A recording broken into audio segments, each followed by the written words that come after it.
Hello and welcome.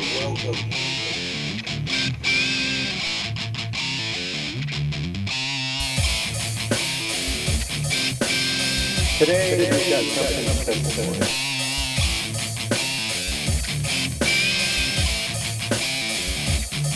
So sit down, take a round, and enjoy. Hello and welcome to a special Friday the 13th video.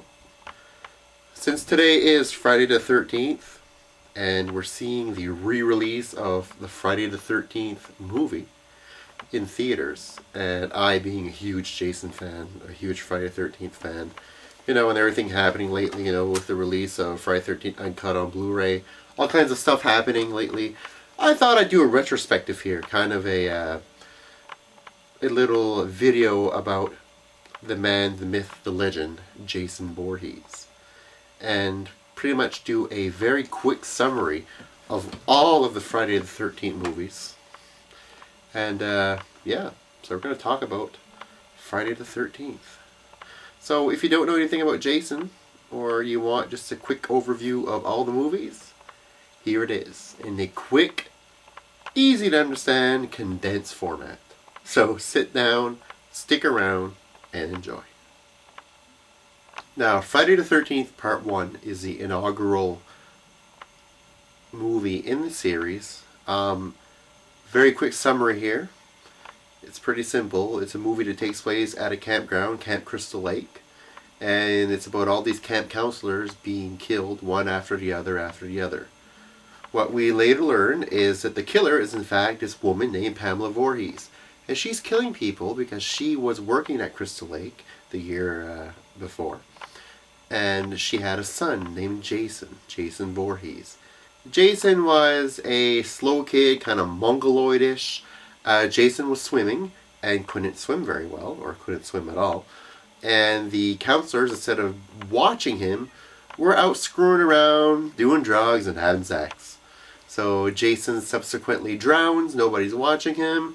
The mother kind of cracks up, goes crazy, and decides to kill all the camp counselors at the camp. And subsequently, at the end of the movie, she gets killed by one of the counselors, the only one left. Then bang, Pamela Voorhese is dead, and that ends the movie. Now, Friday the 13th Part 2, the sequel, comes out, and we're introduced to a new killer, Jason Voorhese himself. The little boy who we thought had drowned in Crystal Lake actually didn't drown. He survived somehow and saw the beheading or the killing of his mother at the hands of the other counselor in the Part 1. So he comes back to avenge the death of his mother. Jason in this movie is a little older. He's still mongoloidish, and he wears this burlap kind of potato bag over his head, with one eye cut out for his eye because his other eye is all freaked out. So pretty much he kills all these people, and in the end basically is never killed. He kind of gets stopped but not killed at the end of Part 2. Just to note here, the end of Friday the 13th movies, all of them pretty much have a really weird kind of twisty ending that kind of makes no sense in continuity or in anything else, but that's just the nature of the movie. So then we're pushed into Friday the 13th Part 3, which in cinemas was actually in 3D. At the time where the big hype of 3D was pretty huge. Although 3D's coming back now. The movie has been re-released in 3D on DVD right now. 3D is actually coming back more and more now. Back in the 80s, it had a huge impact at one point with Friday the 13th Part 3, Jaws 3D, Amityville 3D, and a whole bunch of them came out. My Bloody Valentine's, like a recent horror movie that came out in 3D. And 3D actually, and that was pretty good. But back to Jason. Friday the 13th Part 3. Jason returns again to kill yet more camp counselors. This time, though, during this whole ordeal of him trying to kill these counselors, he acquires finally his hockey mask, which is pretty much the symbol of Jason. So a lot of people don't know that Jason only acquires the hockey mask in the third movie. So in the third movie, Jason acquires a hockey mask, keeps going on a killing spree, in the end is stopped with an axe shot to the head, which causes the axe slit in the mask, which is also a very notable scar on the mask that you see in future parts. So the way part 3 ends is with Jason being axed in the head. Part 4 pretty well picks up where part 3 ends. Jason is picked up from the barn where he's supposedly killed, brought to the hospital, where he just sits back up, kills a doctor, kills a nurse, kills all these people, gets out of the hospital, goes back to Crystal Lake again, and starts killing all over again. So in part 4, Jason goes up to Crystal Lake again and just kills. A notable introduction in part 4 is Corey Feldman as Tommy Jarvis. Now, so Corey Feldman as Tommy Jarvis, kind of I don't know, it was maybe like 9 or 10 in the movie.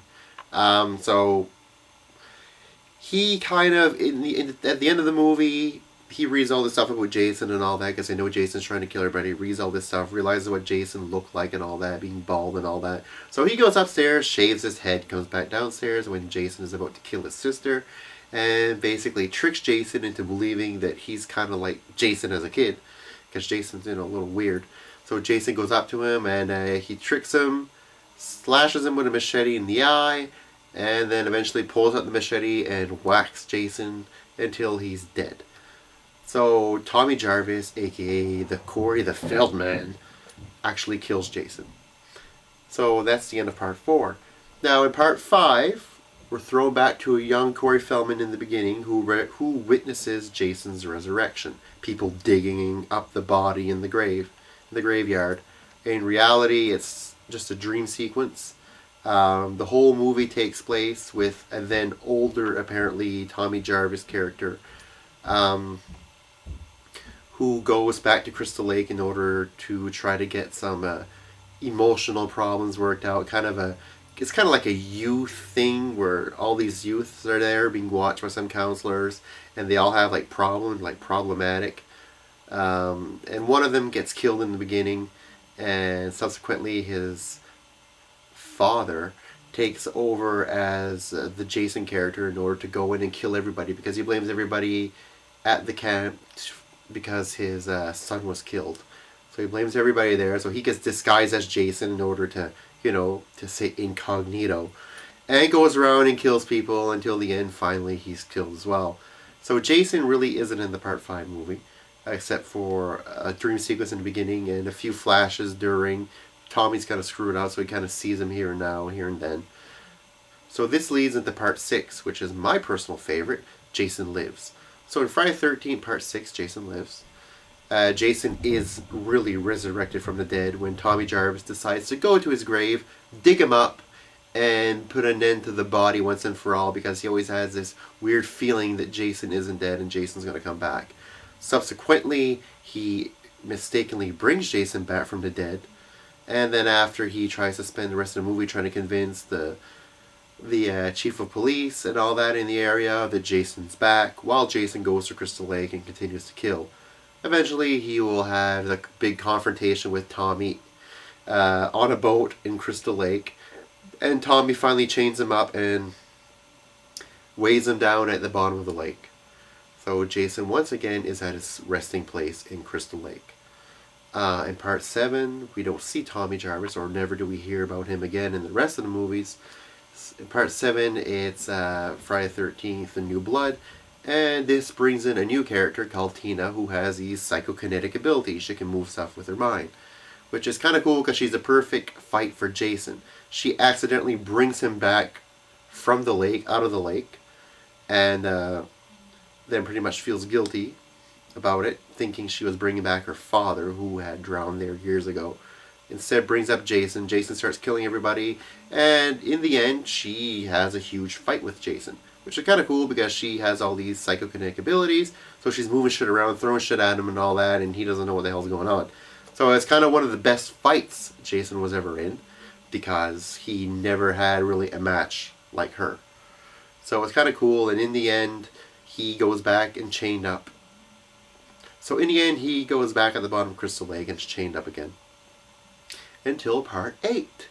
Now in part 8, Jason Takes Manhattan, which is kind of a misleading title, because for those of you who've seen it, most of the movie Jason isn't in Manhattan. Jason is actually on a boat. So it should have been called Jason Takes the Boat, because that's pretty much what he does the entire movie. Jason is re-resurrected from Crystal Lake. Hangs onto this boat, who somehow gets from a lake to an ocean, whatever how that happens, and then subsequently gets on this big ferry type boat and makes his way to Manhattan. Most of the kills take place on the boat. He kills these people, these high school graduates who are going to Manhattan, and eventually he gets to Manhattan. Does do some cool stuff in Manhattan, with gangs and all that. It's kind of neat, just to see him out of his element in Crystal Lake and in a new element. It's cool. Too bad more of the movie didn't take place in Manhattan, but that's just the nature of the movie.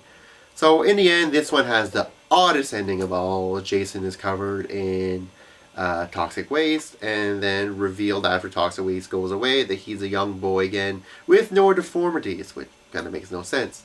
Unless toxic waste cures deformities. This is a possibility. I haven't personally looked into it, but it could happen. I'll have to do some research online and in the lab or something to see if that actually happens. Now, this is the end of the Paramount era of Friday the 13th. Paramount sells the rights to New Line, the rights to Jason, not the rights to Friday the 13th. So the name Friday the 13th can't be used by Paramount, which is by New Line, which is why New Line introduces these new movies, which are like Jason Goes to Hell, which is pretty much Jason getting blown up in the beginning of the movie. This weird, crazy doctor bites in his heart, and Jason's kind of like this weird entity slug that jumps from body to body, and eventually he's reborn in the body of a Voorhese. Movie makes absolutely really no sense, but that's pretty much what Jason Goes to Hell was about. Pretty shitty movie. And then we're on to Jason X, which is pretty much Jason in space. It's the future. Jason is cryogenetically frozen by mistake, and these people come back to Earth, which is all volatile and hostile. These young kids come on a field expedition and subsequently pick up Jason and bring him with them on the ship, and then he unthaws and pretty much kills everybody. Then after, he's kind of reborn by these nanobites that try to fix him up and give him all this metallic look, metal arms, metal mask and everything. Which, I kind of, like I always said, for shits and giggles, I enjoy Jason X. Next after this, and this is pretty much what New Line wanted all along. They wanted Jason, and at the end of Jason Goes to Hell, Freddy's glove comes out and grabs Jason's mask, Freddy Krueger from Nightmare on Elm Street. So they finally get their dream movie, Freddy vs. Jason, which is actually a pretty cool movie. It's Freddy vs. Jason, pretty much what you get.